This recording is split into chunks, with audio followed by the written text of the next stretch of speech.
What's up, guys? Thomas Mott here. Welcome into the Thomas Mott Show on a Thursday, and we have some breaking news to go ahead and cover. And I'm putting on my detective hat. Call me Sherlock Holmes for the day because the Eagles have freed up cap space right before the season. Now, I think there might be a player they're eyeing at. They might want to go ahead and bring onto the roster. I'll tell you who that is coming up in just a couple of minutes. Also, our national story of the day, as we always do at the end of the Thomas Mott Show, later on, so at the end, Lamar Jackson. Is he going to get a new deal or not? And how does that impact the quarterback market? Most notably, Jalen Hurts, what we're focusing in on today on this edition of the Thomas Mott Show. If you're a new subscriber, and we have a ton of them, I'm up to 150 here in just a couple of days, I appreciate you. Welcome to the show. If you've not subscribed yet, go hit the red subscribe button, give the video a thumbs up, and let's keep this channel growing. That way I can keep giving you guys great content regarding the National Football League. So, without further ado, let's jump into the stories of the day, and really the big one here, Bleeding Green Nation has it, and that is the Eagles restructuring 2 contracts to free up $6.9 million in cap space. Look, this is vintage Howie stuff, but it's coming at a very interesting time. Let's just take a look. Okay, so Eagles GM Howie Roseman doesn't appear to be done waving his magic wand just yet, according to Bleeding Green Nation, and reportedly freed up $7 million in cap space by restructuring Lane Johnson and Jake Elliott's contracts. The team converted some of their base salaries into signing bonuses to free up extra cash, which gives Roseman and company about $8 million in total cap space still to play with this year. So you see the Field Yates tweet there as well, again, to converting 5.88 of Johnson's salary, 2.75 of Jake Elliott's salary. So now you have $8 million in total cap space. This is not a unique Howie move. The good football teams do this all the time. There are football teams that are controlled by the cap, and there are football teams that control the cap. And Philadelphia is very much a team that controls the cap. They maneuver so well, and they create moves like this, which free up even more money. And that separates them, the Rams, and some of the better NFL teams from these, bottom feeders like the Bears, who can't seem to figure out the cap space for, the life of them. So this is not a surprising move. The timing, though, is a little weird. This is a move that you would have done weeks ago to free up space going into training camp, months ago going into training camp, and yet here we are, literally the day of the NFL season, at least the Thursday of the NFL season, and they're freeing up extra cap space. So the question really is, are they going to go ahead and make a move? When you look at the actual salary here, you see we got over the cap on your screen. Philadelphia is definitely up there with their salary cap space. The Browns are the highest right now. The Raiders and Cowboys are up there, but most teams are hovering around $8 million, and the Eagles are inside the top 10, right below the Chargers, and right around the Lions. $8 million is enough money to go ahead and make a move. $8 million is plenty of money to potentially go out and get an impact player if Philadelphia feels like they need to go ahead and do so. My big question today is, who could this money be for? Now, I'll say this, and I don't want to get too crazy in terms of speculation because I have no idea. There are no reports that Philadelphia wants this player, Philadelphia wants that player, despite what you see on Twitter. But let's just try to guess. If they freed up this money to go ahead and add another player, who could it be? What position could it be? Let's start first with an NBC Sports article, because I think this is a really, really good one. Ignore the 49ers side of this, but this is the best NFL free agents still unsigned entering the 2022 season. So these are the best ones available, which now, with $8 million, and potentially some more if you did more moves, you could go ahead and sign. Odell Beckham Jr. is going to be the big name on this list. It's shocking he's still a free agent. We all thought he was going to go ahead and be a Ram. But that torn ACL in February's Super Bowl is definitely an issue. It means he's probably not healthy and ready to go for week 1. He will get signed eventually. I just don't know if it's going to be this week, next week, or, week 8. But Odell could definitely be an option here. And listen, I'm not saying they need Odell Beckham. They don't. They have no need on this football team for OBJ.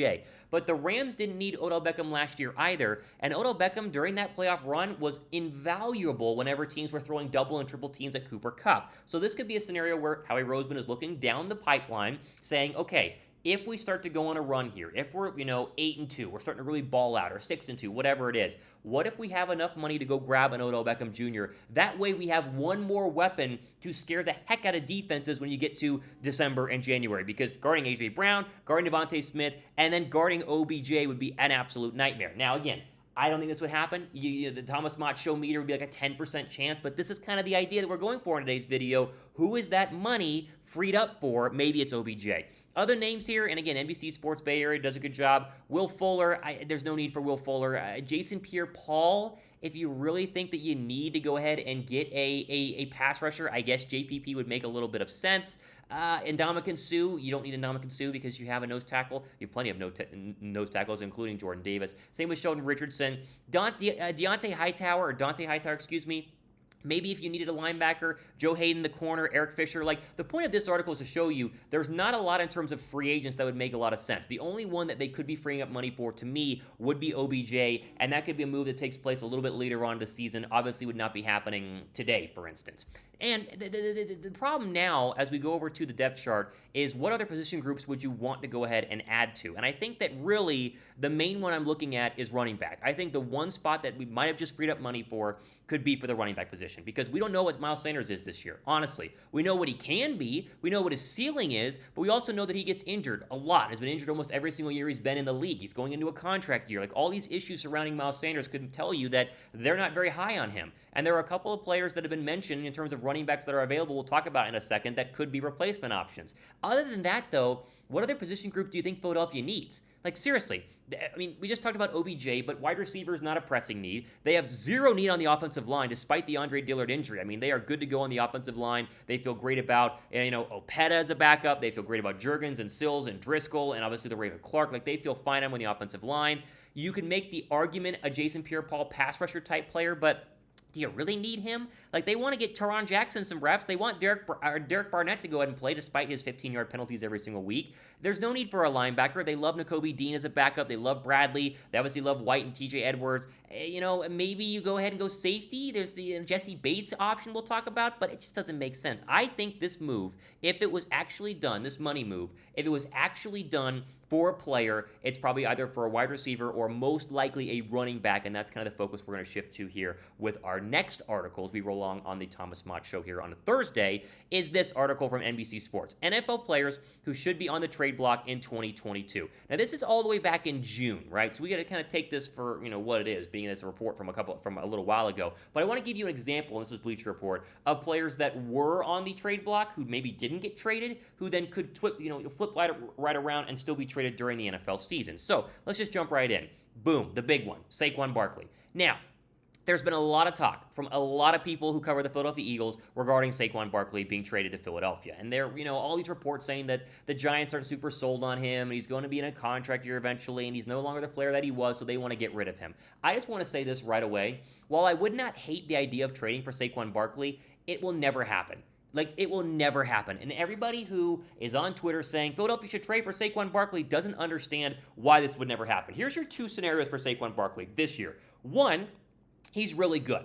If he's really good, do you think the Giants would trade him inside the division? Like, if he's the vintage Saquon Barkley, why would they trade him inside the division? That would never happen. If they were going to trade him, it would be away from the division. That way he wouldn't carve you up twice a year for the next 5 years. Scenario number two, he's not good this year. And if he's not good this year, why would the Philadelphia Eagles trade for him? Right? You see, this is the thought process here. And again, whenever you hear, Twitter articles and blog reports saying maybe you trade for this player or that player, it's all fun and games. But when you actually break things down, it makes no sense trading for Saquon Barkley. Now, if he's great, I'd love to have him. But there's no way the Giants, again, are going to trade him inside the division. It's just not possible. So while Barkley is the name that just leaps off the page as like, oh my gosh, they freed up money for Saquon Barkley, the odds of that happening, I gotta be honest with you here on the Thomas Mott Show, are very, very slim. I just don't see Barkley being that sort of, trade option. And I also don't see him being traded inside the division at all. Okay, Bates is another name. Obviously, it pops up here. Bates has signed his franchise tag. This is dead. There's no Jesse Bates, right? Jesse Bates is not happening because they signed C.J. Gardner-Johnson. Get the Bates talk out of your mind. It's not going to happen. The rest of these names, Cleveland Farrell, no need for Farrell. He's been an absolute bust. Deion Jones, he's an aging linebacker who has an injury right now and won't be ready till after week 4. I have no interest there. DK Metcalf signed his extension. This is an old article. Obviously not going to happen. Deron Payne, no need for a D tackle. Marcus Peters, no need for a cornerback. Robert Quinn, maybe, but he's going to cost more than $8 million a year, and that's his problem, right? I mean, he still has 3 years left on that 5-year, $70 million deal. So, probably not Robert Quinn. The only player that's not listed on this list that I want to at least mention is Josh Jacobs. I think Josh Jacobs, out of all the running back options you could trade for, could be the guy. And I think that if we're going to put a bow on this video, as I talked about Odell Beckham and Saquon Barkley and Jesse Bates, if there was a player, and especially a running back, that they were freeing up money for, as they did today, $8 million now, to trade for, it would most likely be Josh Jacobs. And I think Josh Jacobs would make a ton of sense. He's in a contract year, and he could be a really good option just in case Miles Sanders is not going to be healthy for the 2022 season. Now, before we get into my national story of the day, let me just sum it up like this. I don't think they freed up money for anybody. I think in the end, if you were to make me bet money on it, this is just freeing up cap space just to make sure that you had it just in case. But if they do have someone in mind, it's fascinating to go through like we just did and talk about some possible options they could go ahead and sign or trade for to bolster what already is one of the best rosters in the NFC. Is there a player? I'll let you guys answer in the comment section if you guys want to be a part of today's video. Like if you guys want to, mention a player that you would want to go ahead and sign or trade for right now, let me know who that is. I'd be curious to see. But I just don't think Barkley or OBJ is actually going to happen. But it's fun to kind of talk about. That's why we're doing it here on the show. Okay, National League story here, the final one of the day. I like to try to tie this stuff in with Philadelphia, and so the big story this week is Baltimore Ravens quarterback Lamar Jackson has set a Friday deadline to get a contract extension. He's going to be playing in the final year of his rookie deal, and that's tomorrow. And so the odds of this happening are very, very slim. But as Jackson said after Wednesday practice here, quote, "As of right now, we're still talking. The week isn't over yet," end quote. I think the deal is going to get done. I'm just fascinated to see by how much. Like, how much money is Lamar Jackson worth every single year? Because to tie it back to Philadelphia, his money is going to directly relate to what you're going to have to pay Jalen Hurts if Hurts plays well this year. And I've said that. The quarterback market has been reset. You're going to pay Jalen Hurts over $40 million a year. If he's good this year, right? If they want to extend him, then that's how much you're going to have to pay. My question is, if Lamar gets 48, does Jalen get 45? Does he get 42? I'm not sure, but this is a big storyline that I'm keeping an eye on going into tomorrow because Lamar Jackson's deal, if Hurts plays well this year, directly impacts what could potentially happen with Jalen Hurts' contract. And as I've said before, especially on my Twitter account, @RealThomasMott, I think Philadelphia would extend him after this year if he plays well to try to get possibly a little discount on that one. Okay, there you go. There is this storyline. I want to jump on here and give you guys the breaking news filming early here on a Thursday morning. It's fascinating what Howie Roseman's done this year. Let's just say that. Fascinating what Howie has done. Is he done making moves or not? To be determined. If he makes any sort of moves, obviously I'll have a fresh episode of the Thomas Mott Show up and uploaded for that. But for now, that is all the time we have for on today's show. So make sure you guys go ahead and subscribe. Help us grow the channel. Share it with your friends. Let's try to go ahead and get, 200, 300, 400 subscribers by week one. Plenty more content coming up here on the Thomas Mott Show, so subscribe and stay tuned for that. Hope you guys enjoy football tonight. Stay safe, and, best of luck in your fantasy team. Maybe they're playing tonight, maybe they're not. I'm not sure, but enjoy the rest of your Thursday afternoon.